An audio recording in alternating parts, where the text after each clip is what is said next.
ಇಷ್ಟು ಟೇಸ್ಟಿಯಾದ ಮ್ಯಾಗಿನ ನೀವು ಯಾವತ್ತೂ ತಿಂದಿರೋಕ್ಕೆ ಚಾನ್ಸೇ ಇಲ್ಲ. ಇದು ಬರೀ ಮ್ಯಾಗಿ ಅಲ್ಲ, ಇದು ಎಗ್ ಮ್ಯಾಗಿ ಮಸಾಲ. ಇದನ್ನು ಮಾಡೋಕ್ಕೆ ಏನೇನು ಬೇಕು ಅಂತ ನೋಡೋಣ. 1 ಪ್ಯಾಕ್ ಮ್ಯಾಗಿ ಮಸಾಲ ಬೇಕು, ಆಮೇಲೆ 2 ಮೊಟ್ಟೆ, 1 ಮೀಡಿಯಮ್ ಸೈಜು ಈರುಳ್ಳಿ ಮತ್ತು ಟೊಮೊಟೊ ಬೇಕು. ಆನಂತರ ಮೀಡಿಯಮ್ ಸೈಜ್ ಈರುಳ್ಳಿನ ಈ ರೀತಿ ಚಿಕ್ಕದಾಗಿ ಕಟ್ ಮಾಡಿ ಎತ್ತಿಟ್ಕೋಬೇಕು. ಈರುಳ್ಳಿ ಕಟ್ ಮಾಡಿ ಎತ್ತಿಟ್ಕೊಂಡ್ಮೇಲೆ ಅದೇ ರೀತಿ 1 ಮೀಡಿಯಮ್ ಸೈಜು ಟೊಮೊಟೊನೂ ಕೂಡ ಸಣ್ಣದಾಗಿ ನಾವು ಹೆಚ್ಚಿಟ್ಕೋಬೇಕು. ಈ ರೀತಿ ಸಣ್ಣದಾಗಿ ನಾವು ಕಟ್ ಮಾಡ್ಕೋಬೇಕಾಗುತ್ತೆ. ಟೊಮೊಟೊನ ಕಟ್ ಮಾಡ್ಕೊಂಡ್ಮೇಲೆ ಸ್ವಲ್ಪ ಕೊತ್ತಂಬರಿ ಸೊಪ್ಪನ್ನು ಕೂಡ ಚಿಕ್ಕದಾಗಿ ಕಟ್ ಮಾಡಿ ಎತ್ತಿಟ್ಕೊಂಡು, ಆನಂತರ ಒಂದು ಪಾತ್ರೆಗೆ 2 ಸ್ಪೂನಷ್ಟು ಎಣ್ಣೆನ ಹಾಕಿ ನಾವು ಕಟ್ ಮಾಡಿಟ್ಕೊಂಡಂಥ ಈರುಳ್ಳಿನ ಚೆನ್ನಾಗಿ ಫ್ರೈ ಮಾಡ್ಕೋಬೇಕು. ಲೋ ಫ್ಲೇಮಲ್ಲಿ ನೀವು ಚೆನ್ನಾಗಿ ಅದನ್ನು ಸಾಫ್ಟ್ ಆಗೋ ರೀತಿ ಚೆನ್ನಾಗಿ ಫ್ರೈ ಮಾಡ್ಕೊಳ್ಳಿ. ಆನಂತರ ಕಟ್ ಮಾಡಿಟ್ಕೊಂಡಂಥ ಟೊಮೊಟೊನ ಸೇರಿಸಿ ಅದನ್ನು ಚೆನ್ನಾಗಿ ಫ್ರೈ ಮಾಡ್ಕೊಳ್ಳಿ. ಅದನ್ನು ಹಾಗೆ ಚೆನ್ನಾಗಿ ಸಾಫ್ಟ್ ಆದಮೇಲೆ ಚೆನ್ನಾಗಿ ಸಾಫ್ಟ್ ಆಗೋವರೆಗೂ ಅದನ್ನು ನಾವು ಫ್ರೈ ಮಾಡ್ಕೋಬೇಕಾಗುತ್ತೆ. ಇದು ತುಂಬ ಟೇಸ್ಟಿಯಾಗಿರುತ್ತೆ. ಮಕ್ಳುಗಳಿಗೆ ಮಾಡಿಕೊಟ್ರೆ ಅಂತೂ ಮತ್ತೆ ಕೇಳ್ತಾರೆ.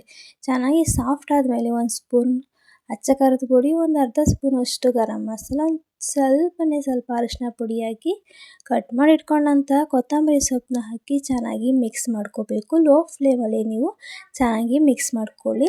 ಇದು ಚೆನ್ನಾಗಿ ಮಿಕ್ಸ್ ಮಾಡ್ಕೊಂಡ್ಮೇಲೆ ನಾವು 1 ಲೋಟದಷ್ಟು ನೀರನ್ನು ಹಾಕಿ ಚೆನ್ನಾಗಿ ಮಿಕ್ಸ್ ಮಾಡಿ ಅದು ಚೆನ್ನಾಗಿ ಕುದಿ ಬರಬೇಕು. ಈ ರೀತಿ ಚೆನ್ನಾಗಿ ಮಿಕ್ಸ್ ಮಾಡ್ಕೊಳ್ಳಿ. ಆನಂತರ ಇದಕ್ಕೆ ಹರಳುಪ್ಪನ್ನ ಸೇರಿಸ್ಬೇಕು. ರುಚಿಗೆ ತಕ್ಕಷ್ಟು ಹರಳುಪ್ಪನ್ನ. ಪುಡಿ ಉಪ್ಪು ಹಾಕೋದ್ಕಿಂತ ಹರಳುಪ್ಪು ಹಾಕಿದರೆ ಟೇಸ್ಟ್ ಚೆನ್ನಾಗಿರುತ್ತೆ. ನೋಡಿ, ಹರಳುಪ್ಪು ಹಾಕಿ ಈ ರೀತಿ 1 2-3 ಕುದಿ ಬರೋವರೆಗೂ ನಾವು ಹಾಗೆ ಬಿಡಬೇಕು.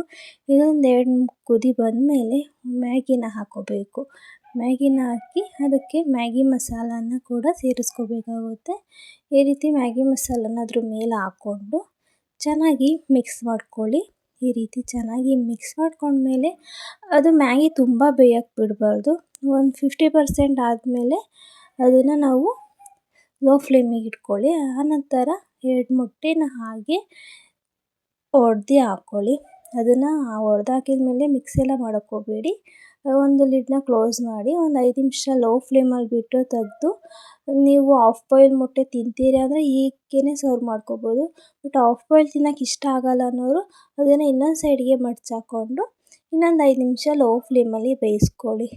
ಚೆನ್ನಾಗಿ ಬೇಯಿಸ್ಕೊಂಡ್ಮೇಲೆ ಅದ್ರ ಮೇಲೆ ಸ್ವಲ್ಪ ಕೊತ್ತಂಬರಿ ಸೊಪ್ಪನ್ನ ಹಾಕಿ ಸರ್ವ್ ಮಾಡಿಕೊಂಡ್ರೆ ಟೇಸ್ಟಿಯಾದ ಎಗ್ ಮ್ಯಾಗಿ ಮಸಾಲ ರೆಡಿಯಾಗಿಬಿಡುತ್ತೆ.